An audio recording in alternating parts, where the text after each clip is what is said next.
यार इन जाहिल पोर्कियों का भी अजीब हालत है। वैसे तो ये आटे के लिए चाटे खाते फिरते हैं, लेकिन फिर भी इन सब की बातें तो सुनो। इंडिया जो है वो हमारा अजली दुश्मन है। अरे पोर्कियों, दुश्मनी भी उससे की जाती है जो रेस में टक्कर दे सके, लेकिन तुम लोग तो वो पोर्की हो जो रेस का नाम सुनते ही सीधा भीड़ के अंदर घुस के आवाज लगाने लग जाते हो। और उधर पब्लिक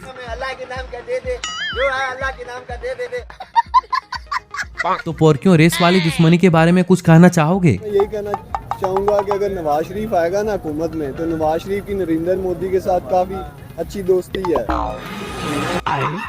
नवाज शरीफ की हुकूमत थी ना, तो नरेंद्र मोदी ने नवाज शरीफ से बोला था कि हम एक जंग लड़ते हैं। तो नवाज शरीफ ने कहा किस चीज़ से जंग लड़ते हैं? उसने कहा तुम अपने मुल्क में गुर्बत खत्म करो, मैं अपने मुल्क में खत्म करता हूँ। और फिर गुर्बत खत्म करने के चक्कर में तुम्हारा क्या हाल हुआ? नहीं, आप हमसे क्यों पूछना चाहते हैं? क्योंकि तुम लोग जज्बे और ईमान वाली कौम हो ना, इसीलिए। नहीं, आपको हमारी ओपिनियन का पता है। ये देना। और तुम्हारी ऐसी हालत होने के पीछे की वजह क्या है? आपको नहीं पता इसकी क्या वजह? नहीं, तुम लोग खुद ही बता दो, वरना पब्लिक हमें बुरा समझेगी। अल्लाह के फजल से हम बड़े ही बेईमान हरामी मुसलमान हैं। तो सुधर क्यों नहीं जाते? ऐसे तो तुम लोग बड़े ईमान की ढोल बजाते फिरते हो, तो ईमानदार बन क्यों नहीं जाते? हम चाहते ही नहीं ऑनेस्ट होना। हाँ, ऑनेस्ट होना चाहोगे भी कैसे? तुम्हारा जाहिल जज्बा बुरा जो मान जाएगा।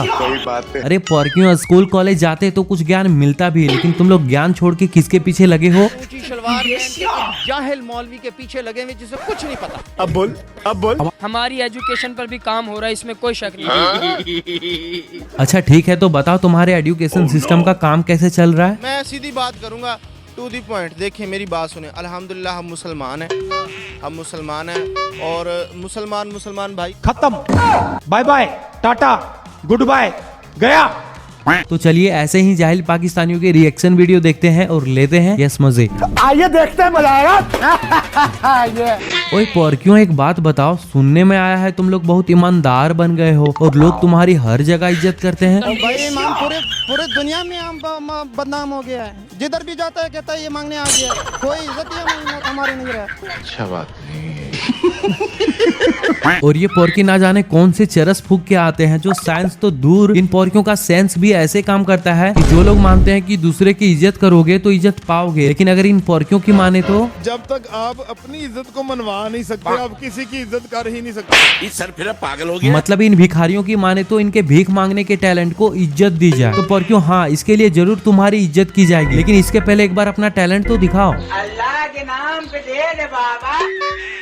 और इन पोर्कियों को भी मानना पड़ेगा, पहले तो ये खुद लोगों को जाहिल बनाते हैं, फिर लोगों से भीख मंगवाते हैं, और फिर ये अपनी जाहिलियत को खत्म भी करना चाहते हैं। वो भी पता है कैसे? 50,000 बंदा लटकाना पड़ेगा इन दरख्तों के साथ। तो अब रेडी हो जाओ जाहिल पोर्कियों, जन्नत का सफर करने के लिए, वो भी एक साथ पूरे 50,000। जन्नत जाना है ना?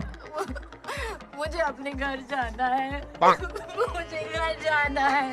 लो, ये तो मुद्दे लगा साला। मतलब ये पोर्की जन्नत तो जाना चाहते हैं, लेकिन मरना नहीं चाहते। लेकिन वहीं अगर इन भिखारियों को कोई बता दे कि एक ऐसा देश है जहाँ पे भिखारियों को हजारों लाखों में डॉलर मिलते हैं, वो भी भीख में। सुने, मुझे भेजे, मैं पाकिस्तानी हूँ, मुझे भेजे किसी ऐसी कंट्री में। वो तरीका है भीख मांगने का। और ये पोर्की यही नहीं रुकते, एक तो इनकी मांगने की आदत खत्म नहीं होती, लेकिन फिर भी इन जाहिल पोर्कियों की बड़बोले बातें तो सुनो। उसको ये नहीं पता कि पाकिस्तान अपने मुल्क का दिफा करना जानते हैं। अच्छा, तो एक बात बताओ जाहिल पोर्कियों, कहीं इस चक्कर में तुम लोग अपनी जाहिलियत तो नहीं छोड़ दोगे ना? ऐसा कभी भी नहीं हो सकता। और इन पोर्कियों की जाहिलियत भी ऐसी है कि जिस देश में ये रहते हैं उसी को ये पहले नहीं चाहते। इन्हें चाहिए भी तो पहले क्या चाहिए? पहले मजहब चाहिए, क्यों हम मुसलमान हैं, हमारा दीन है, ईमान है। पहले ना हम ईमान को रखें। और साथ में कटोरा भी। दुनिया पे जन्नत देखनी हो मक्का मदीना के बाद, वो पाकिस्तान है। अरे कौन भौंक रहा है ये बदतमीज? ये वही बदतमीज है जो दूसरे देश जाते हैं भीख मांगने के लिए, लेकिन फिर भी बोलते हैं ये प्लस पॉइंट है, ये प्लस पॉइंट है। लेकिन जो मजा सुकून इस पाकिस्तान में है। I love Pakistan, I hate dollar. इसीलिए तुम पोर्कियों को बोला जाता है कि जिस थाली में ये खाते हैं उस थाली को छेद ही नहीं करते, ये पूरा का पूरा चबा चबा के खा जाते हैं। और शुक्र मनाओ पोर्कियों IMF का, जिसने तुम्हें डॉलर देके हेल्प की, वरना कहीं ये डॉलर वाली बात IMF को पता चल गई ना तुम लोग ऊपर से हवा निकाल पाओगे ना नीचे से, सीधा फट से फूर हो जाओगे जन्नत। सऊदी अरब ने मुंह फेर लिया, सऊदी अरब ने मुंह नहीं फेरा। तू समझा?